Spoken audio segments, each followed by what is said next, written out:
Anisan'ny arabantsika rehetra indray amin'izao latsinainy riva zao. Ka mazatra moa dia atolotana hoe mety ahoana ny toetrandro amin'ity herinandro ity.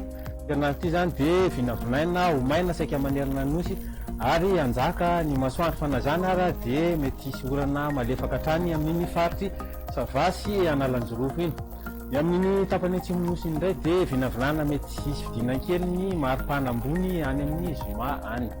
Toy izao ary ny vinavinan'ny toetrantsika rapitso maraina dia misy orana malefaka ny aty amin'ny faritry Savasy Analanjorofo. Ny faritra sisa moa dia mandimo raona sy masoandro na ibalika masoandro fanazana dia misy zavona vao maraina ny aty amin'ny faritra atsimo sy aty amin'ny avoatany aty.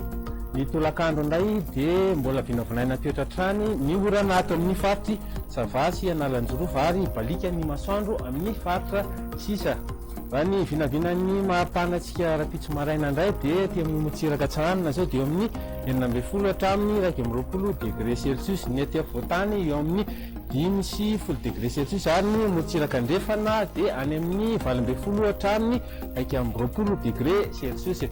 Ny maripana tolakandro indray dia ny aty amin'ny Motsiraka Atsinanana zao dia amin'ny 20 sy 20, ny aty avoatany eo amin'ny 20 degré Celsius ary ny Motsiraka Andrefana dia any amin'ny 30 hatrany amin'ny 30 degré Celsius.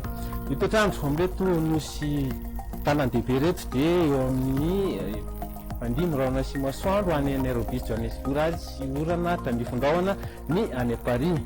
Ny toetrandro amin'reto nosy manodidina antsika rehetra indray ary dia ibalika ny masoandro any Mayotte, Maurice sy La Réunion. Misy orana malefaka ny any Comore ary fandimy raona sy masoandro any Seychelles. Izay nazo atolotra anareo amin'izao rivariva zao. Metraka mandra-pionana indray veloma tompoko.